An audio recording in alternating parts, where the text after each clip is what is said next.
Good evening, folks. Thank you. I wish I had some of the caffeine you've clearly had. Yeah, it's been an interesting day. I'm Dr. Jay Antle, Executive Director of the college's Center for Sustainability. I'm also a historian on campus. And so for me, it's been an interesting day. I was part of a panel earlier today on the removal of Confederate memorials from around the country, which had a very vigorous conversation. And hopefully even we'll have a vigorous conversation tonight about stories and places that have been abandoned. Ruins tell stories if you look and you listen. As a historian, I'm keenly aware that the way we tell stories about those places, about those ruins, tell a lot about us. I'm an environmental historian by training, and so early on in my graduate school career, I discovered this thing that happened in the United States back in the 1820s, 30s, and 40s, where Americans were having a real kind of cultural crisis because America didn't have enough ruined spaces. The great nations of Europe had ancient ruined places, right? The ruins of Athens or Rome or the Colosseum. And this was the cultural history that went back hundreds and thousands of years. And the way that Americans dealt with that insecurity was to say, forget your built places, we will talk about nature. And so the United States spawns national parks. Yosemite, Yellowstone. Some people call the national park idea America's best idea. But now we face this issue of ruined places and abandoned places, but in a very different way than one thinks of with the Colosseum in Rome. Also here at the college, as part of my work with the Canada Studies Institute, I've taken, along with my colleague Jim Leiker, folks down to Pitcher, Oklahoma. And if you don't know the story of Pitcher, Oklahoma, you probably should. That, along with Trees, Kansas, lead, zinc mining, polluted soils, crazy landscapes, parts of the communities collapsing into mine shafts underneath, and eventually bought out by the EPA, leaving behind a really amazingly bizarre landscape. So for me, this issue of the built environment and the abandoned environment has always been very fascinating. And so a little over, probably about a year ago or so, I discovered this show on the Vice Network called Abandoned, hosted by this skateboarding dude, right? You know, Rick McCrank. What? Who? What? And it made some sense the more I sort of learned about this show that, you know, skateboarders sort of make stuff out of nothing. They make skate parks out of nothing. And there's plenty of nothing in terms of abandoned places in America's urban core. And then as part of that, I discovered this Seph Lawless dude who's been taking photographs of these places, particularly shopping malls, and as we'll talk about, I suspect, somewhat today, abandoned amusement parks, which for some reason seem to be well-timed given the popularity of the movie It, but that's an interesting angle. So tonight we'll hear about abandoned places and documenting them and the adventures of Seph Lawless. So a little bit about Seph. I mean, he's known for his extensive documentation of deserted locations across the globe and has been photographing American cities and abandoned places in them since 2005. Images and video are currently part of an ongoing project called the Autopsy of America, which has spawned one book already and a second one coming out in October. Is that correct? Right. And I'm sure Seph will be talking about that with you all tonight. And in this larger project, he depicts forgotten cities and towns across the United States and portrays the individuals who still inhabit these areas despite perhaps things have moved on. Here in the United States, we are all now swept up in this frenzy of who will get the new Amazon headquarters, right? And of course, Amazon is partly responsible for the so-called death of retail, which is leaving behind many of the kinds of abandoned places that Seph documents. And so part of the conversation hopefully we'll have tonight is, you know, what does it say about us and about our economic system that we find places and shopping malls. And certainly Johnson County was built upon many things. Shopping malls is one of those things.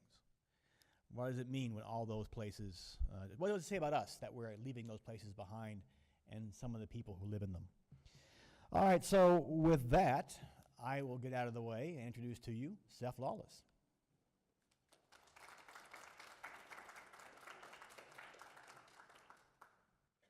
Hi, everyone. It's great to be here. I guess I'll introduce myself a little bit up here, and then I think we're going to do some questioning, and hopefully you guys have some questions for me as well. I am a photographer, photojournalist, published author, and Huffington Post contributor, Seph Lawless. And I've been doing this for about 10 years now. I'm best known for documenting some of the most abandoned and forgotten parts of America. And my fascination into the journey started at a relatively young age. I grew up in Cleveland, Ohio, part of the Rust Belt region of our country. A city who at one time was one of the largest cities, as well as Detroit and other Rust Belt cities. And over the last 50 years or so, ever since World War II, we lost about half our population. So suffered a dramatic population loss, mainly due to globalization and outsourcing of manufacturing American jobs overseas. And over the years growing up, over the course of my life, I kept seeing more and more of this, not only in my city, but as I traveled extensively throughout the Rust Belt region of the country.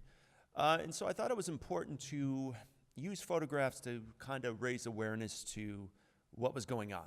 I thought it could tell a good story, and I thought it would, if I portrayed the images creatively enough, they would have a very deep impact on a viewer, and they did.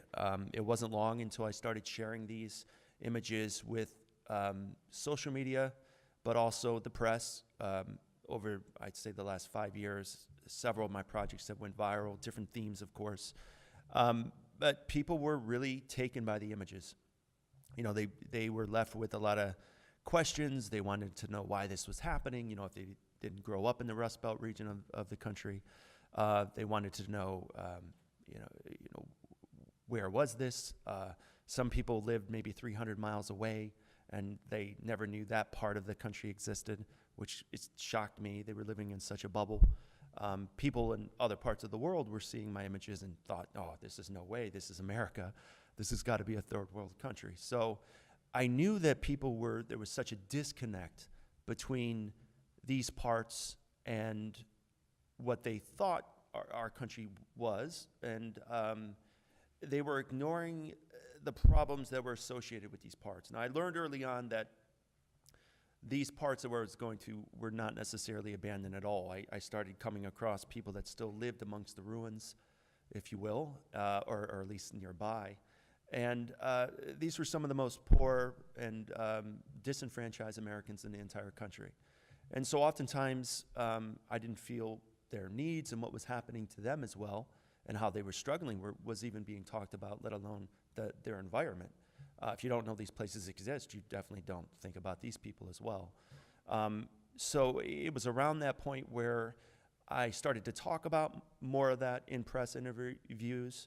And it wasn't long until a lot of journalists were contacting me and saying, hey, this image is really powerful. We want to expand this narrative. We want to talk about the economy. We want to talk about the changing of consumerism and how we, if it came to an abandoned shopping mall like this, talk about how things are changing, be it Amazon or online shopping, or what does that mean to us in terms of how we communicate with one another. Abandoned shopping malls, of course, were communal spaces. If you're old enough, you remember this. Shopping malls were a place we went to hang out with friends and meet people. You didn't go there to shop necessarily. Half the time you couldn't even afford the stuff. But you went there, you met your friends after school. It was a place to go. And so that is lost. And so when people see images of the abandoned mall that I shoot all over the country, probably more so than any other project I've done, it strikes a chord. They're just amazed by what they see, and they're saddened that not only these places don't exist anymore that were at one time so pivotal to our culture, that they just don't really know how to handle it in a sense. So it strikes all sorts of emotions, from sadness to joy to sometimes even extreme anger. And over the years, you know, a lot of people would take my images and use them in different ways. You know, they would, you know, use for instance, they would use my images and say, oh, this is Obama's fault for the last 8 years. Or, you know, whether you were right or the left, they would just use my images and use it however they wanted. I couldn't control that. But, you know, over the years, people just thought my work was exploitive. You know, they thought, you're not doing enough. You know, you're going into these parts and you're shooting images, you're not doing enough.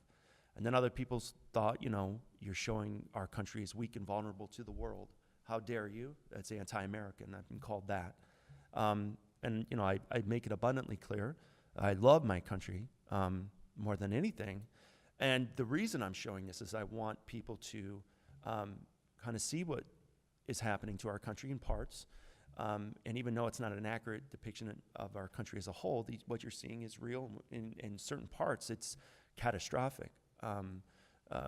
The loss of jobs, the loss of these places is like a growing disease, believe it or not. And so it's really important for people to talk about. Now, in the course of my work, I've done a lot of freelance stuff. I just got back documenting the aftermath of Hurricane Harvey in Texas. The Weather Channel sent me down there. I literally just got back from doing that. So I've been doing a lot of work like that. You mentioned Viceland. Viceland was a great opportunity to be a part of. Not only did I appear on the first episode of that series, I have a lot of respect for Vice Media. I've worked with them in the past. Vice, HBO, they do amazing documentaries. And I also was director of photography for that series. So we shot that in 2015, and the series came out pretty good. So without further ado, we can ask some questions, and then we're going to open it up for you guys if you have any questions, and hopefully you do. Thank you. It's exciting to be here.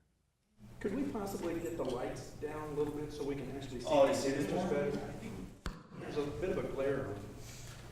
Or maybe just when you retire, your eyesight. Yes, the eyes would go.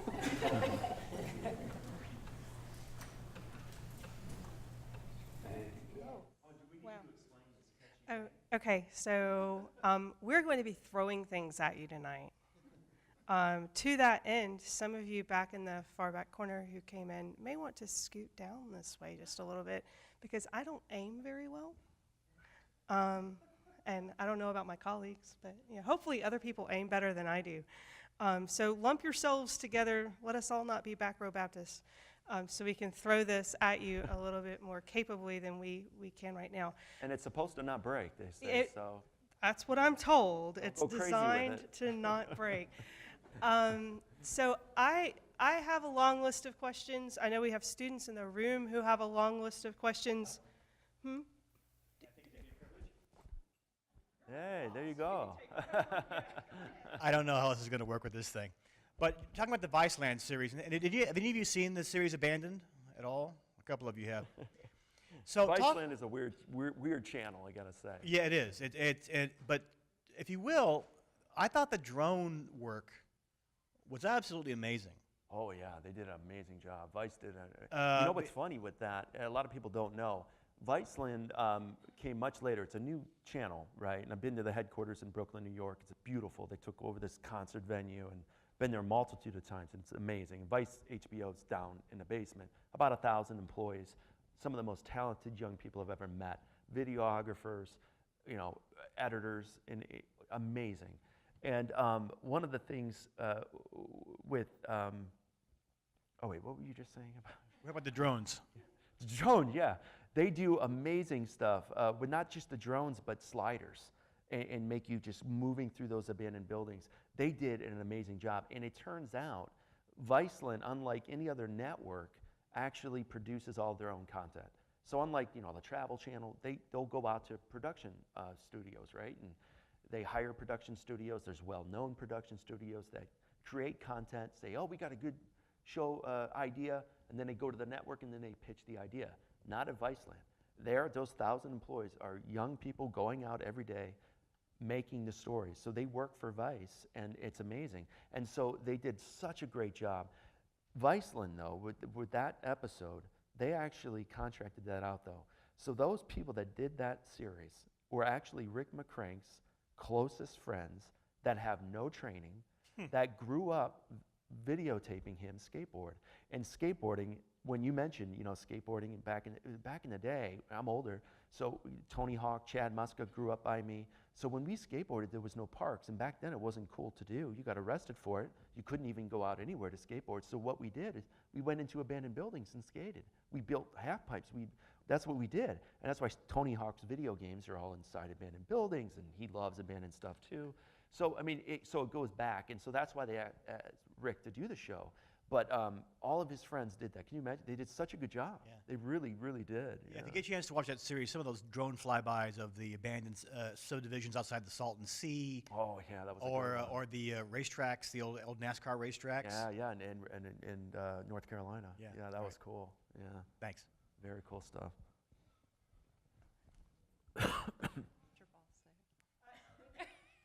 Good catch. Good catch.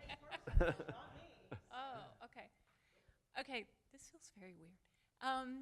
So you talked about the skateboarding and all of that. Is that where the personal kind of vested interest in abandoning spaces came from? Like why did you start doing this? What's your personal motivation? Yeah, well, it started really young. I remember we would go on family vacations about once a year.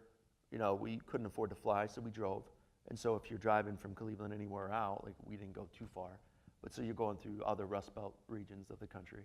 And yeah, I would see as a little kid looking out the window, I'd see an abandoned house or an abandoned church or sometimes an abandoned stadium or sometimes an incomplete abandoned ghost town. And over the course of my life, over the 40 plus years, I just started seeing more and more. And so I became fascinated with it every year. I go, wow, this is weird. Like, why is this happening? This looks so creepy and weird. I want to go check it out. It wasn't until later where I started venturing out on my own and then had even more questions and just selfishly wanted to go out and look and do it and explore back when it wasn't a popular thing to do. And there was just a lot of places to explore where I grew up. And so you just saw it was part of my landscape. There's no mountains where I live. There's sprawling, gigantic, abandoned structures that are like pieces of art. They're just constantly changing. The weather, they're getting more weather, they're getting more rusted, they're changing. There's a beauty to it, similar to the ancient ruins of Greece, but here in America. So there was a lot of appeal from, I guess, different ways of what drew me initially to it. And it wasn't until later to where, I wanted to learn more about the history and ask myself more questions. It was going out to try to find that, try to make sense of it.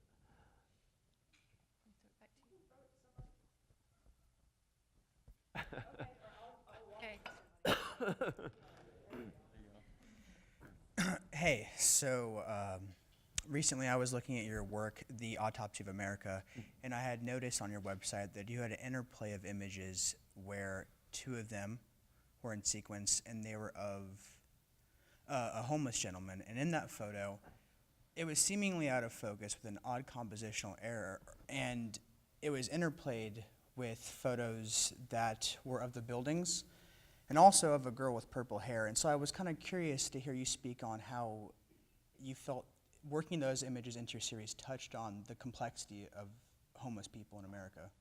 Yeah, I think that particular one you're talking about was, or at least I know for a fact it was during the 10th anniversary of Hurricane Katrina. So I was hired by the Guardian newspaper to go down and document that. One of the things they didn't want to touch was the fact that homelessness had increased drastically since, and they wanted to focus on very particular parts of the city. And I was told to just go to certain parts, and I was working with the FEMA director at the time, or people that worked with FEMA, so we were trying to do before and afters. They had a vision, right? So the producer wanted certain things, and I delivered those things.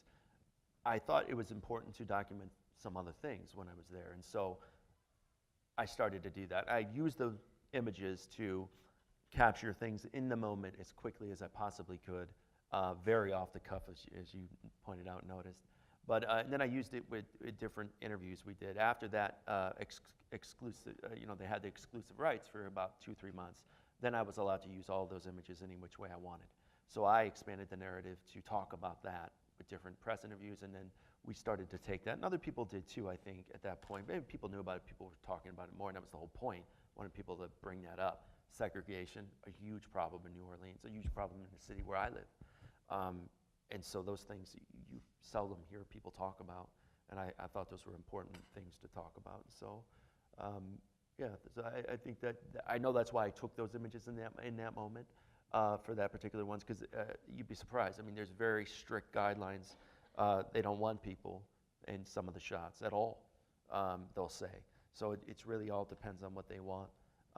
You have the creativity to do what you want, but that doesn't mean they're going to take it or accept it either. But I'm there, so I'm going to try to take what I can and use it hopefully later on. Hi. Hi. ABC News quoted you saying that you prefer absurdity over reality because it's more honest. Yeah. The definition of absurdity from Merriam-Webster is the quality of being ridiculously unreasonable or unsound. To my understanding, documenting something is capturing it as truthfully as you can and as objectively as possible. How do you feel absurdity would be more honest than reality in the sense of documenting injustice and oppression through abandoned spaces? I definitely have used different word plays with media over the years. The biggest, most controversial thing I've ever said was ABC News. I thought for sure when you said ABC News, I thought you were going to say this. I got more hate mail from librarians across the country when I said this, but I said most Americans never read a book after they graduate from high school, so I came out with a photo book. And I don't mean it literally, but I was talking about more so the disconnect that I saw. And so people say, well, I read 12 books a year and yada, yada. And I totally get it, and it wasn't meant to offend. But as far as absurdity comment, I just think there's a certain element of honesty and more truthful when things are not so, when they just happen more organically, I guess. When things just happen and it's not so staged. And so I think in my mindset during that interview, that's what, in the conceptual view of what we were talking about. And when you do an interview, boy, you could talk 2 hours and they'll take what they want and they'll use. So I think in the conceptual of what, we were talking years ago, but I vaguely remember that. I don't know if I answered that the best as I possibly could. But was the last part, you said social issues or social injustice. Can you elaborate on that last part? Yeah, so I get really nervous asking questions. Oh, no, so I wrote it it's all down. totally fine. So I'm reading from my phone. Yeah. To my understanding, documenting something is capturing it as truthfully as you can and as objectively as possible. How do you feel that absurdity would be more honest than reality in the sense of documenting injustice and oppression through abandoned spaces? Right. Well, those are serious things. When you're dealing with something, there's not a lot of leeway. From a photojournalist, I kind of separate the two. If I'm doing photojournalism, right? If I'm hired by CNN or I'm hired by if I'm doing something along those lines, I can't edit images. They comb through images. I don't know if you know that or not. You could do simple corrections, but if you think you're going to change pixels around and move a sign or a swastika from a picture, forget it. You're going to have to leave that in there, because if you remove it, they're never going to work with you again, and they're going to say, no, it has to be exactly what's there. Now, you have incredible leeway if you're just an artist and you want to be a photographer. I have friends that are amazing at putting jellyfish in the sky and doing crazy things, right? And people think, well, that's crazy. That's beautiful stuff. They do amazing stuff. So, there's kind of a balance that I can do. As a freelancer, I can do this, right? I can still have that creative side, and I can still be very serious when I can. So, to me, it's more of a balancing act. I'm a Huffington Post contributor, but they don't pay me. So I don't have to adhere to their policies or do whatever. If they don't like a story, they simply pull it. I did Abandoned Disney. Disney flipped out when I did Abandoned Disney World. I put it on the Huffington Post. I remembered this night perfectly. I put it up. started trending pretty heavily, and Disney flipped out. Legal department contacted me at Huffington Post, we got to pull it. I said, okay, fine. You don't want it? No big deal. I was like, it's ridiculous, but okay. It's the first time they ever did that. So I said, you know what? I'm just going to call my contacts up everywhere else, CNN, NBC News, ABC, and it went viral like the next day, and everyone shared it. And then the Huffington Post in UK and all the other Huffington Post Canada all shared it. To this day, Huffington Post America is probably the only one that doesn't have that story. It's unbelievable. So they pull that story, and I just give it to everyone else. It's like, okay, you don't want it, I'll dish it to other people that will. But it's just, you know, so I could pretty much do what I want, and there's flexibility when you're a freelancer to be able to do that. And so that's what I like, to be able to do those things and say those things and exercise my creativity in a way that I feel comfortable with, and I don't have to, I'm not restricted. I don't work well in a kind of a restricted thing. You gotta do this, you gotta do that. I can adjust and I can do that. I'm not happy doing it necessarily all the time. For clarification, the Dismaland series, was that in correlation or relationship to the Banksy Oh, Dismaland? direct. I mean, we're on the same book publisher. I have a tremendous respect for Banksy. You know, part of his team, I don't know if you guys understand how Banksy works. It's not just one person, it's an entire team. A very elaborate, well-oiled machine. Other artists that work, if he comes here in New York, he did a residency, he'll come and ask certain artists to help partake, and you swear to being anonymous and you never talk about that. And there's a well-oiled machine in what he does. And so there was a talk about his Dismaland coming here. And a lot of people don't know this, no one's ever asked, but he was gonna use an abandoned amusement park here and do a very similar project. That never happened, but that was in discussion within his team. So yeah, absolutely. I think the press kind of came up with that first. It was around, I think, the same time, and I think that's why they just said, oh, a real life Dismaland or something.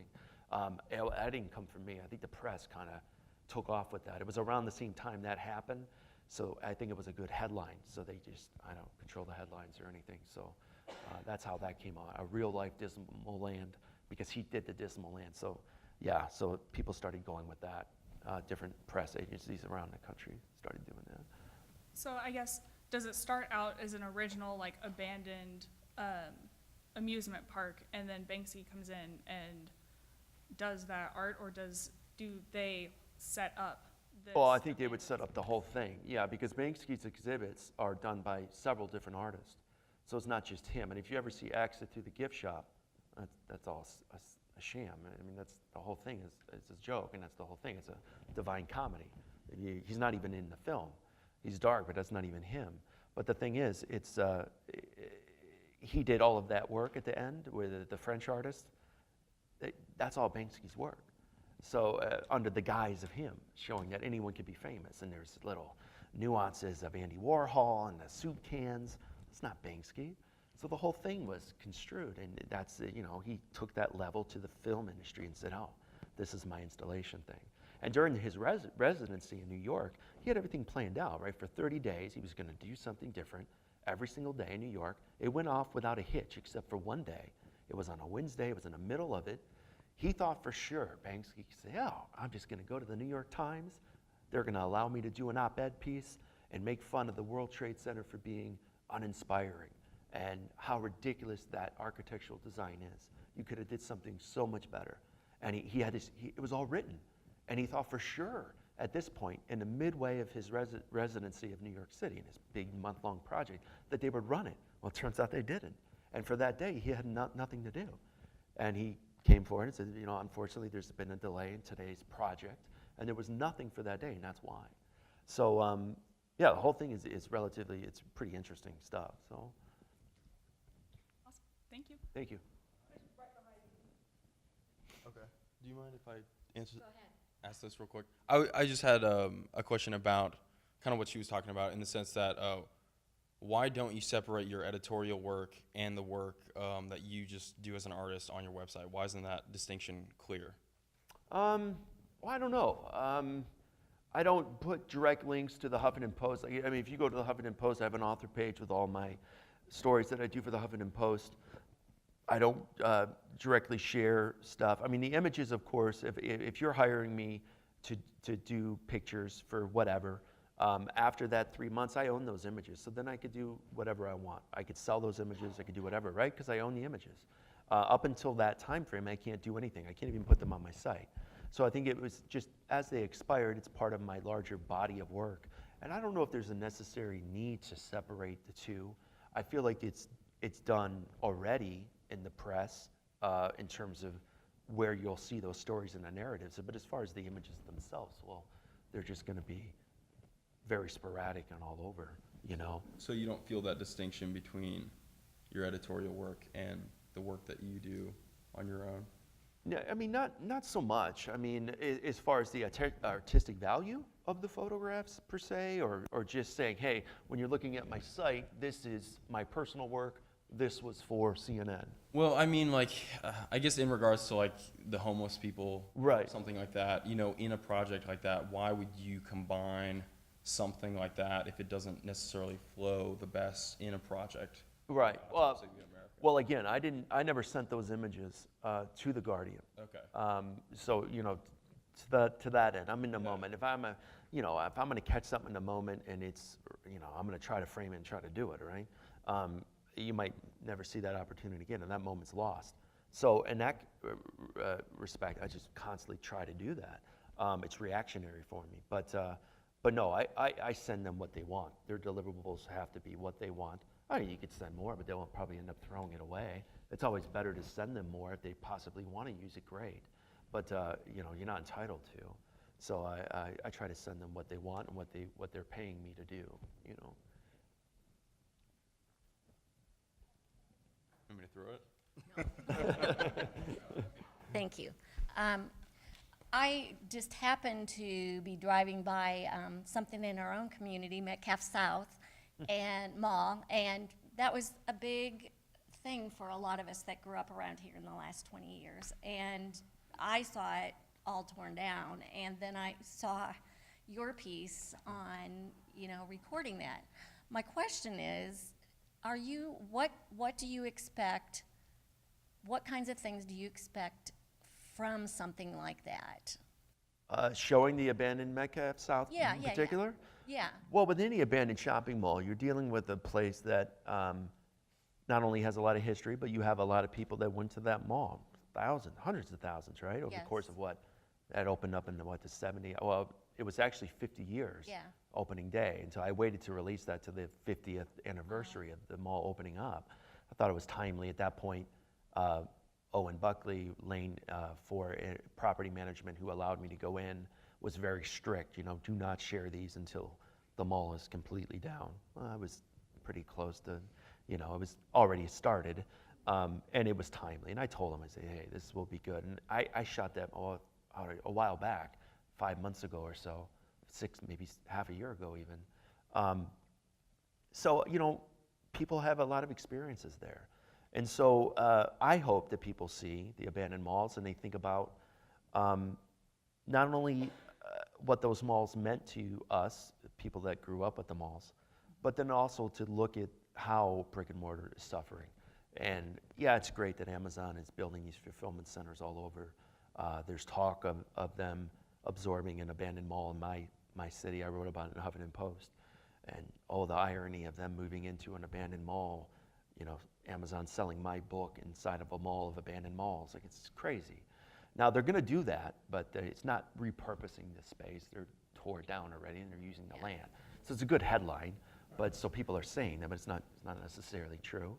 But they have been looking at abandoned malls, Amazon, to the fairness to them. It would be cool to see that, in a sense, but Amazon is just crushing different companies. I mean, Toys R Us, bankruptcy. You know, you see it every day. You see Kmart, you see Sears, Roebuck, an iconic company, right? JCPenney's. I mean, I just documented some of the last days JCPenney's was open. Talk about depressing. You're going in and you just see nothing but empty clothes racks. You're seeing the employees there just literally nothing in the store. And I said, you know, what are you going to do? Like, One is going on unemployment. One is hoping that her husband can make ends meet. I mean, sad state of affair. I mean, so, you know, I hope people see that. In this day and age, there's so many distractions. I just thought sometimes a photograph can, you know, you all heard it, 1,000 words, yada, yada. But sometimes words just aren't enough. And in this day and age, it seems like a photograph can be very compelling. And so I'm hoping people see those photographs and they're moved to learn more. You know, a lady told me she was waiting in a dentist's office once, and everyone hates the waiting in waiting rooms, right? You can't wait to be called. You want to get back there to wait another 20 minutes, and you're just dying to get out of there. What she said, she saw some of my images on a news station or something, and she was just compelled to just watch. And they called her name. She's like, oh, wait. She was waiting. So if you're able to hold the viewer, if you're an artist and you could hold the viewer even for a few moments on social media, whether they're scrolling through their phone or it's on TV or if it's in print even, if you're able to hold them there for a brief moment, well, that is huge.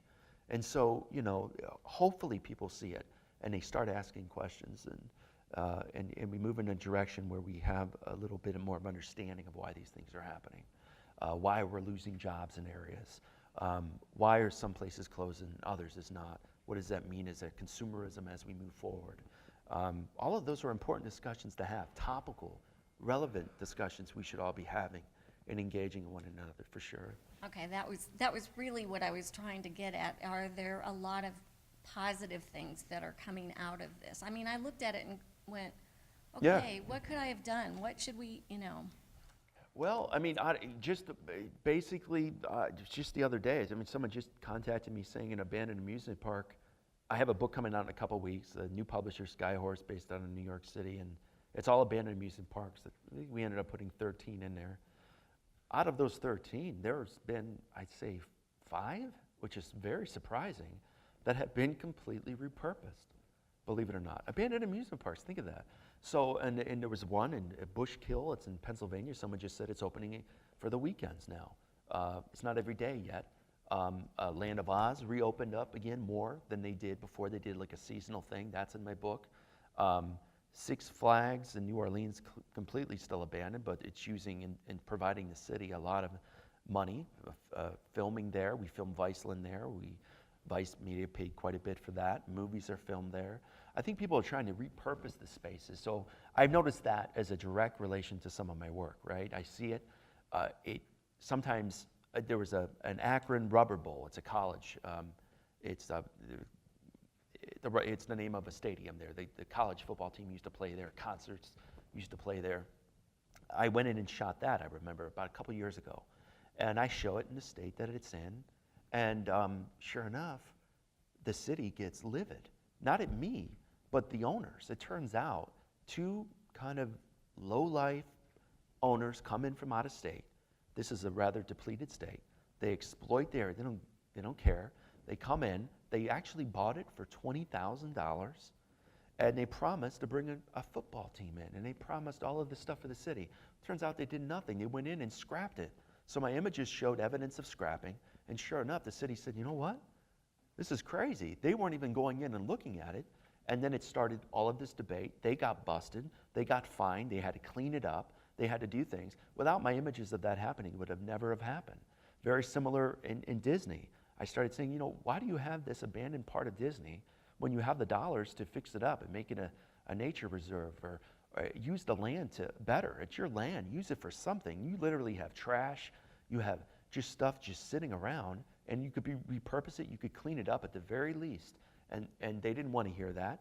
But they went in after my images 2 months later. The Zika virus, they were fearing it moving up. The governor had the city go in, because in one of my images, and you'll see it here, it's in an in-ground pool. It's abandoned part of Disney World, was a water park. So it's filled with this green, murky water. Well, they went in, they drained that, and they filled it with cement because of the fearing of the Zika virus, because they saw that in my images. Otherwise than that, they wouldn't even have done that. So there are some little tiny, that seem trivial little things that can help, positive things that can help on a very, I guess a direct level, very instantaneous, almost quick. But the long-term thing, you're right. I mean, it's just a long process, I think. Discussions in that constructive dialogue that you hope to bring. Okay, well, Yeah, I was just gonna say, not, you don't have to answer this.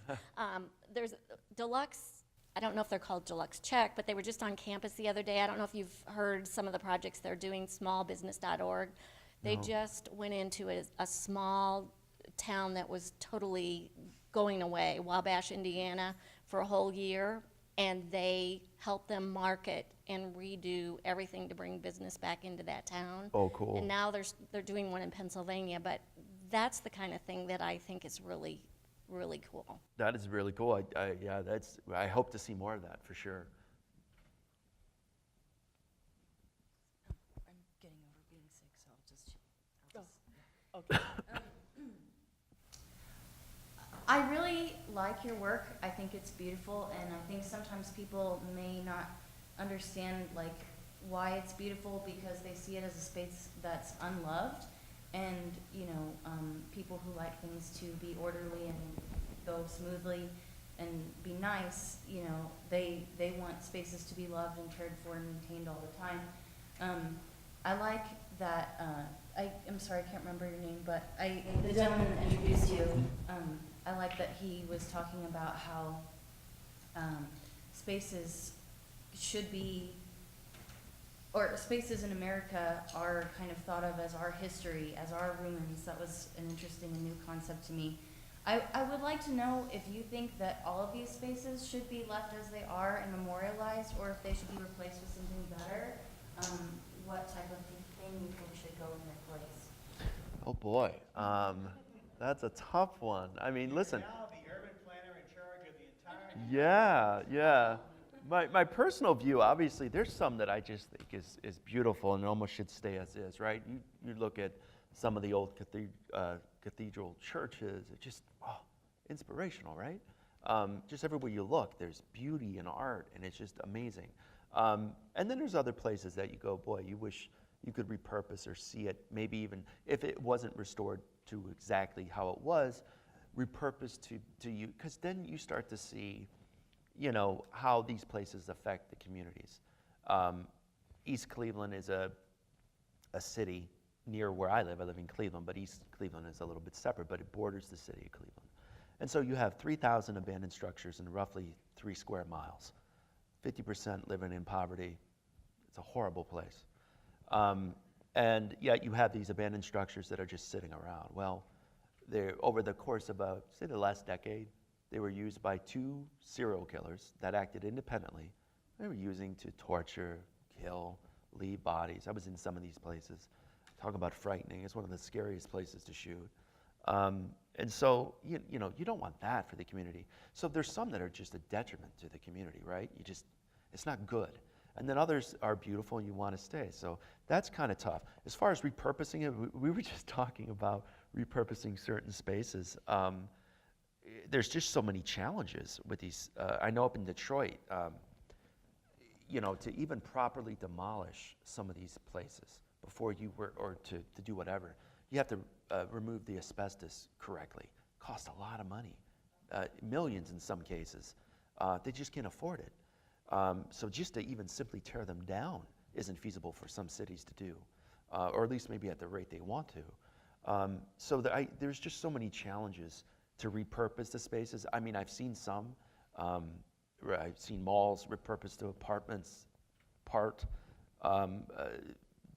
dental offices, medical facilities, abandoned malls, a community college. There's an abandoned mall near me. We actually shot for the Viceland. Part of the Viceland was every storefront was a church. And on Sunday when you went in there, you had a different church. You had a Baptist church in one. So you could just walk around and you hear different sermons. It was wild. It's crazy. But so what I would like to see them repurposed, I don't really have a preference. I'd like to see things used if possible and repurposed. It's just better for the community. It's never good to just let things rot. And, there's a lot of people that are, it's like, oh man, no, they tore that down, it's bad. Well, okay, you can't go take a cool picture of it now, but you don't live in that community. And you learn that pretty quickly, that we might like to look at that, me and you and others, but there's a lot of people that live in those communities that don't want to see that. They don't want their kids walking to school past that. That's an eyesore to them. They don't want to see it. First, a quick question, and then a little longer. The quick one is, do you ask permission or forgiveness when you go to shoot? And then the other question, Wait, back up. Wait, what's the first one? do you 'Cause I ask was lost. I completely- permission or forgiveness Oh. when you shoot? Okay, well, now that I laugh, it makes total sense. Listen, getting permission is tough, so tough. It doesn't matter if CNN's like, oh, we want to interview you in a mall, and they're going to throw around 10, 20 grand to try to interview me inside a mall. We got permission one time for the Today Show. We went inside an abandoned mall. Otherwise than that, I don't think it's really ever happened. I've had journalists come in with me, and they took that risk. Vice Media is known for doing stuff like that. Others won't do it, and so it's really hard to get permission. As my work became more legitimized over the years, now they're saying, you know what? You were in that building. I own it. Next time, just ask. I love your stuff. So I'll go back. I'll go on. I can take my time. I can bring a tripod. I'm going to love this. I'll bring a lunch. I'm in. So that happens now more than it ever did. So if I can get, absolutely, I love it. If I can't, there's a slew of legal problems that I run into quite a bit, and that's unfortunate. Last project that went viral was an abandoned mall in Chicago. Less than 24 hours, my lawyers contacted me. They got a warrant for your arrest, misdemeanor trespassing, yada yada. Detectives were great. Oh, we love your stuff, but you just can't be in there. So if you're putting your stuff out there, there's consequences for it, right? And so that happens more often than not. I beat that quite a bit. I've had it dismissed outright. In some of the cases, the city's, make a donation to the city of this amount. Doesn't sit well with me. Just, charge me with the crime or not. It makes me feel like I bought myself out of the charge. And, but if they're using it for a charitable thing, I'm going to use that as a write-off too. You better be using that the way you're going to say it. So, so that happens sometimes. But beyond that, sometimes to me it's important to capture that. Disney's not going to allow me to do that, so I went in. Yeah, that one was a no-brainer. Yeah, they're never going to let you do that, So, so there are some ones where I just go, boy, this could be really captivating. This could be powerful. Sometimes justified, but sometimes you got to do the wrong thing to do what's right. That's a dicey topic, I guess. It's not a preference, though. It's not something I prefer to do. You learn the trespassing laws as you go to every state. Just because there's not a sign doesn't mean you can go in. I've been lucky, though. A lot of the times I could just walk in, and I don't have to climb through some crazy hole or hop some fence or do something crazy. What's that? Have you gotten hurt? Sometimes. Nothing serious, though, thank God. Yeah, but close calls, yeah. Okay, my other question, I'm from a small town in West Virginia, so I'm familiar. The cities are dying, but the small towns have been dying even longer, and the downtowns, and you get a Walmart, and suddenly 80% of the businesses in the areas are gone. Have you have you driven through the country and sides and all of that and documented some of the abandoned small towns? Yeah, quite a bit. And once for an old Huffington Post piece, we did. I've done quite a bit of that on my own, and it's kind of an upcoming project I want to do more about that, more stemming along the Bible Belt region I want to do. But what I found, though, interestingly enough, is very different than the North, right? And population centers where we lost population for loss of jobs, but that's not the reason you're losing population in this aging white demographic in the South. They got the jobs. The problem is kids are educating themselves, the young ones, and they're going to college somewhere else, and they're not coming back. They don't want to be a farmer like their dad anymore, right? So that's the problem they're dealing with. And so I really think that's going to be the next big problem the country is really going to have to face, right? This landscape is changing in the South. It's going to be problematic for them, as it was in the North, but you rarely hear people talk about it in the South. They're struggling just as hard in parts, and probably even more so. So, yeah, stay tuned. Yeah, the southern cities are growing by leaps and bounds, but the small towns are... Right, small towns. It's the rural sections of North Carolina. Yeah. Exactly. Yeah, you right. can go through Kansas as well, but they just, but Atlanta just gets bigger, and Orlando, Right, exactly, and, right. all of those are just growing and growing and Right. absolutely nuts to live in. But the small towns, downtowns are gone. Yeah, no, I agree. Yeah, and it seems to be slowly spreading through those parts. Yeah, it's something to see.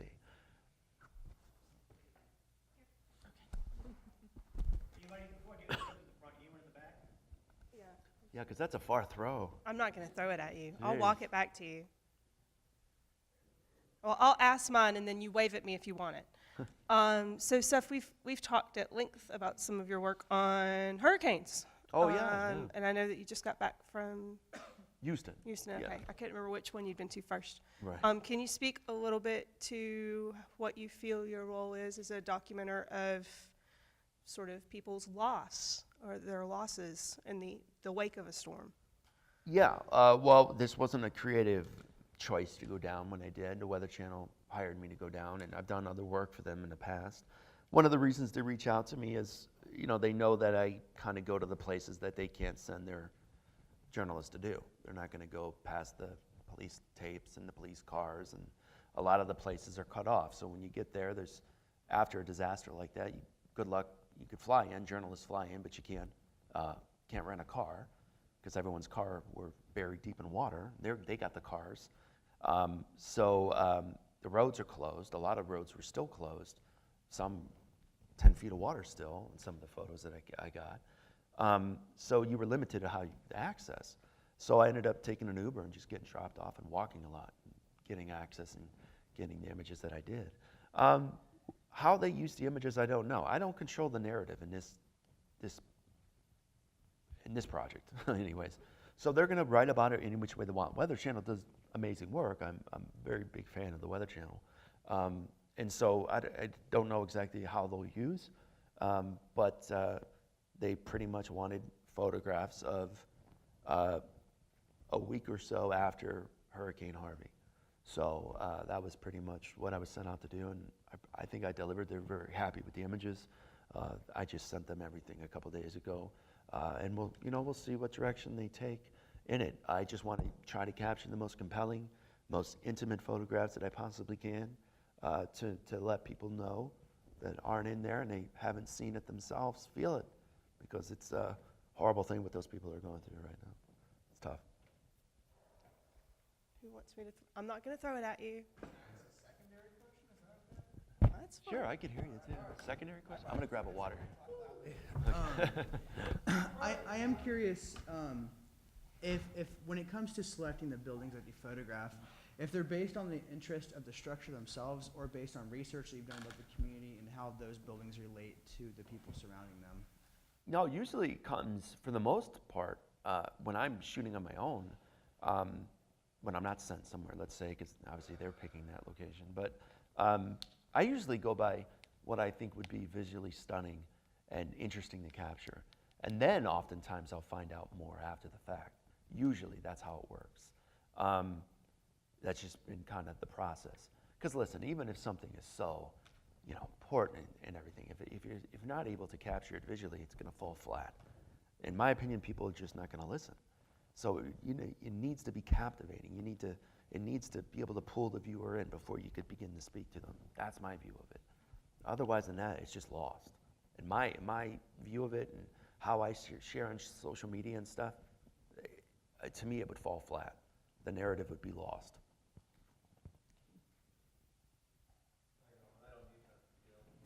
So, kind of curious, I know you've given your background a little bit, but as far as actually learning the camera, did you have actual training? Did you go to schools or? I did, but we talked about this in photography class, but I originally my background is more in sociology, and so that's how I was tying into maybe my sociology background kind of helps me in my conceptual view of photography.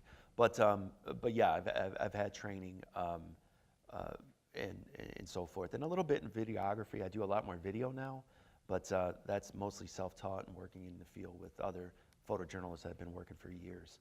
And honestly, I've learned more that way, to be honest. So a lot of the stuff has transferred from photos to video now. Video's so big, doing 360 videos now pretty routinely. So I'm seeing a change where the photograph is almost becoming lost. Hopefully not, but it's definitely moving in the direction of video is the shareable preferred medium on at least news sites and stuff like that. Short, very concise, minute and a half, 2 minute shareable things, you know. Now technology is probably allowing that to be shared more. What's that? I'm saying technology probably allows that to be shared more now. Yeah, because of the size of the files. Exactly. Yeah, so that seems to be the direction it's moving in anyways. And a quick follow-up. As far as do you have artists or photographers, people that you know would inspire, you think, send you in a direction or something, that you would recommend, something to look at? That I like? Oh yeah, I mean there's plenty. Thomas Jordan. In particular, that you align with a lot, or one that. Oh, that I align with my work very specific. No, not so much. I mean, there's so many that I appreciate. Of course, Thomas Jordan does amazing stuff. He does some work in abandonment, but he hates being kind of, he does so much more, and he doesn't really like to be called an abandoned photographer, but he does amazing work with that. Old film, he does. Is it Thomas Jordan? Thomas Jordan. The Time Magazine photo of the year once it was an abandoned, communist kind of center, and God, I forgot where it was at. Someplace in Europe. It's an amazing. I'll hopefully go there someday to shoot. It's an amazing photograph. But I get more inspiration from just other things than, personally, just that. Yeah, I appreciate it. Sorry, my voice here. Yes. So, most artists that I know have day jobs. Right. Kind of consume most of their energy and work. Then the kind of the creative, kind of fulfilling work comes on the side. So, kind of the conversation I'm hearing now is you're talking largely about kind of going to places because you're being commissioned to shoot something. I'm kind of intrigued by the notion of the work. To me, the most important thing is the work that continues to happen after you take the photographs and they find their place in the world, and that affects change in different ways. Right. And I think this is the question that's kind of being hit on a little bit earlier: is how do you, or where do you, or do you make the distinction between what is the art and what is the sociology, or the day job, or Yeah. I mean, I don't know if there's a right or wrong answer to this question, but how do you filter all of that in your? Yeah, well, it's interesting. Yeah, I guess that's safe to say. I never really looked at it that way, but I guess I do look at freelance and being those projects as my day job. I never really looked at it that way because I guess maybe in my mental space I try not to, because I don't like to think of it that way, but it very much is. It provides a lot of income. It is a job, like any other job that you would have. There's rules you got to do, and there's time restraints, everything else. So yeah, it's I guess I would look at it that way, and even to an extent, when you do an exhibition or I'm published now, you would think that you have all this direction, and from the artistic perspective, boy, you get to pick the cover and you could say what images are in it. No way. It's just like an artist, a musician. I mean, you go in and they'll say, oh, you got 2 good songs here. The rest are crap. Go and make me 8 more hits. They pick the songs. They decide what songs are going to be played on the radio. It's their product that becomes theirs. Same with mine. I gave them the images enough. They picked what they wanted to use. They did the format. They picked the cover. They do all of that. You're lucky if you get any kind of insight. But if you agree to do a published book, you usually have a theme, right? You don't have to agree to do a book about something you don't like. So carpet bombing culture, Banksy once was, we want to do this. He worded it in such a way, almost like an autobiography in pictures. We want it to be more about you and what you're doing. And so the book is kind of chaotic. The next book is very, talks about the abandoned amusement park, shows it. It's very, what you might expect. And so it's really the vision that they have, but you kind of know that at least going in, you can agree to it or not. And so, driving income from that, I guess that would be considered a day job too. the publishing aspect of it, even though it's not a day-to-day kind of a thing. But yeah, I guess that's how I separate the two, I guess. I don't, but I guess in theory, it is. And when I think about it now, yeah, that's definitely a day job. I'm also kind of intrigued by the notion that it seems like the No, but I didn't want it. Oh, okay, I'm sorry. Now I forgot what I was going to say. No, but it seems like maybe this career, your career has evolved out of you taking pictures that you were inspired by, or things that you were documenting things that meant something to you on multiple levels, and now it's turned into a day job in a way. So I'm just kind of curious as to how you feel that void or that need to document something that touches you on a different level, if that makes sense. Yeah, I definitely feel that all the time, and luckily I'm in a position where I can do that and have the ability to do that and freedom to do that and time to do that. That's the thing. So I'm pretty fortunate to do it. But listen, even if I'm being sent somewhere and they want me to shoot something, I might still have time to go shoot something that I want to. So, try to take advantage of the time that you have, and I'm pretty good at doing that, I think. So that's something I try to balance too.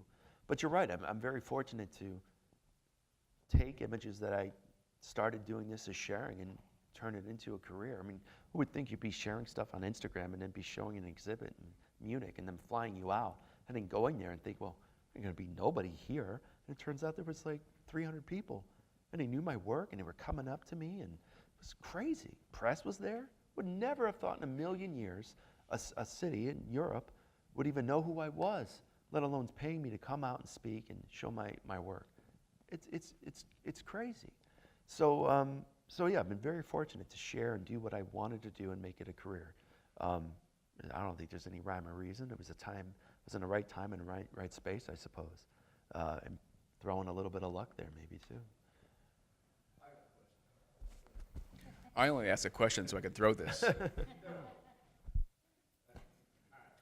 That's the question I wanted to ask. Your ramp up. That's what I think a lot of people that are starting off and kind of coming into going into the field of photography. Like, I heard you talk about you were sharing stuff, but what was the ramp like? Did you start off like before you got the fame off of this series that you're doing? Right. Did you start off on like associations, or did you do like a lot of exhibits, or like? No, I was telling the photography class earlier, a good base to have if you're just starting, and for me it was social media. Really? I mean, luckily I was in social media, let's say Instagram, in the infancy of the app, right? Okay. Totally different back than it is now. Right. You could still use it to your advantage, Right. but it's much different, right? I mean, It's didn't have super the saturated. Yeah. It was insane. The reach you had as an artist then, it was ridiculous. It wasn't the Explore page, it was called the Popular page, and there was literally 12 images on that page, and they stayed on there for, I don't know, 3-4 hours, 6 hours, next to Justin Bieber and other celebrities. They're like, what is this? And they clicked on it and go, well, this is weird. To have a global reach like that, it would never happen if it wasn't for social media. You take that's an example, just Instagram alone. Right. So, learn to use those platforms and exploit them by using them to your fullest extent, I mean by that word, because it's a great opportunity to have, and it's free to use that, to promote yourself, to get the stuff out for whatever reason you want to do it. And then on top of that, do you like do any, like I heard you say you have a background in sociology. Do you talk like besides your website, do you do like any microblogging or blogging on the No, top of I that, don't or do a is it lot outside of essentially blogging for the Huffington Post. That's pretty much what I do. Okay. I don't really do anything else with that connected, no. Thank you. Yep.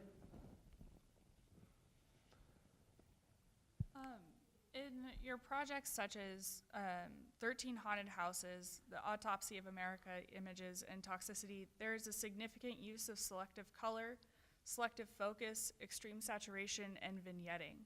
How do you feel these editing decisions strengthen the content of your photograph rather than dramatize the subject?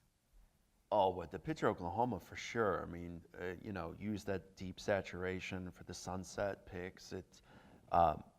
Press quickly picked it up. And at that point, I thought the story of Picture Oklahoma was so important.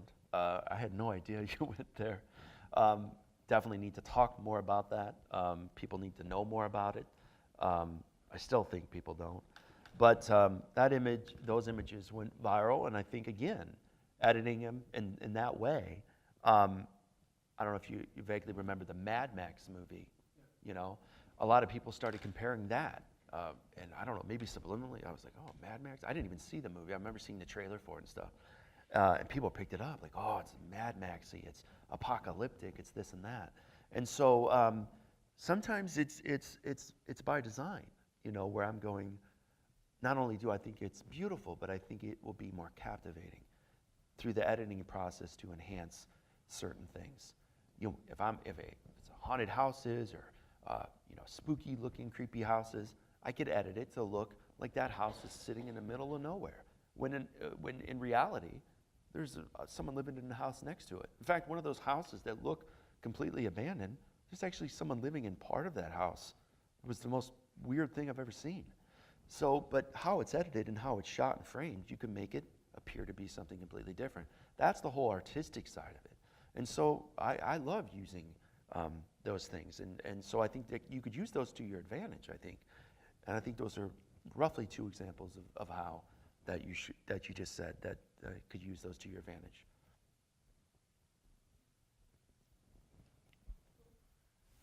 Just wondering, when you're taking these pictures in all these abandoned places, you run into any situations with people, animals that are...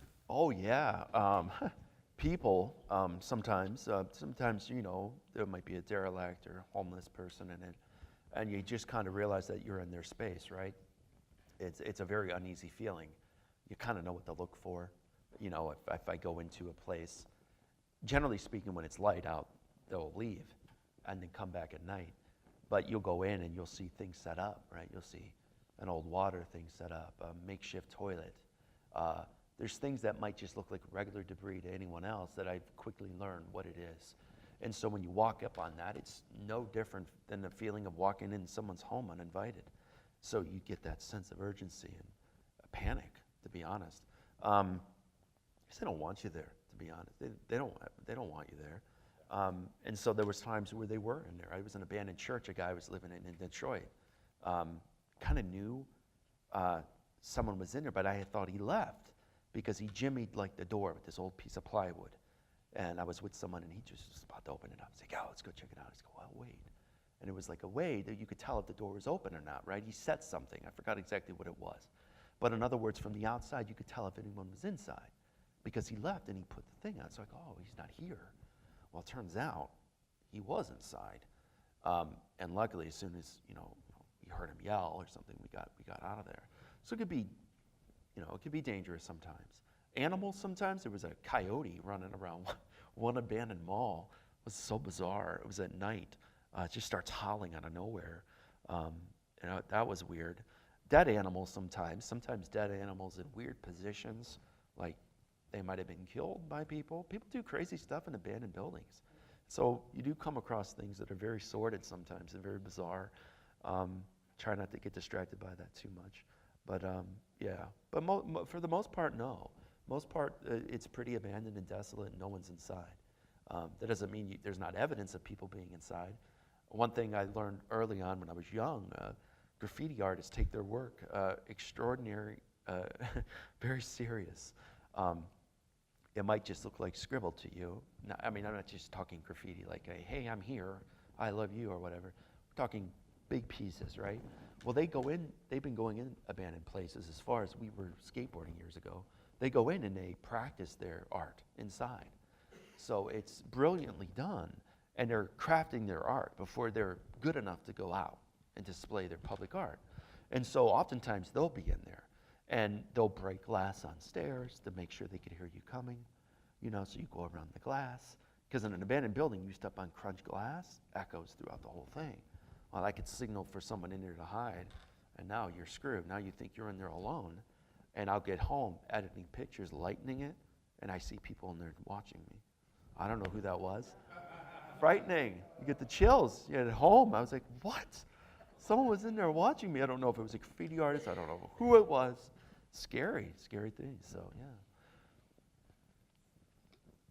Did you go armed?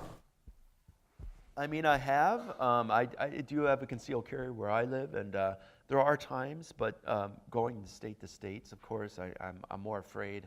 There's a good chance I'm going to get, questioned by police or something. I don't want to make the situation worse, but there are times, yeah. All right, so I'm going to ask one more question, and then hopefully if folks will hang around, we have time for other conversation. First of all, I want to point out that this visit was made possible by funding from the Student Sustainability Committee here on campus, made up of students. And Seph, as a result of this, has been and will continue to work with our students over the course of the next day or so. But this question of social media, I think, is really fascinating because a lot of your work is wrapped up entirely in this new world of social media, or not new world. I'm an old man that knew social media, right? And social media. But you said something toward the end there, which does bring out the get off my lawn in me. And that is this pivot to video. Everything's supposed to be video. So what do you think that means for the way that we consume, whether it be what the work that you do or news or anything, this everybody pivoting in this incredibly headlong, in my mind, foolhardy rush to the minute-and-a-half video for everything? Well, yeah, I mean, it's not something I generally like to see, but you kind of go what happens, and as an artist, you need to stay relevant. So if that's the direction it goes, that's the direction I'll end up doing more of. You just have to adapt to your surroundings. How that, I think video is great. I think it could be very useful in the ways that photography can be, but I don't think in all the ways. And mainly being how I talked about before. You can frame an image and make it appear to be so much greater than it is. You can't do that. You can't manipulate video so much, So I think from an artistic perspective, it limits you a little bit, right? It's more, you're very limited what you could do.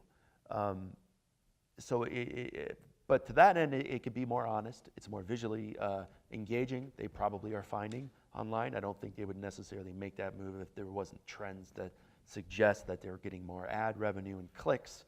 That's essentially, at the end of the day, what it's all about.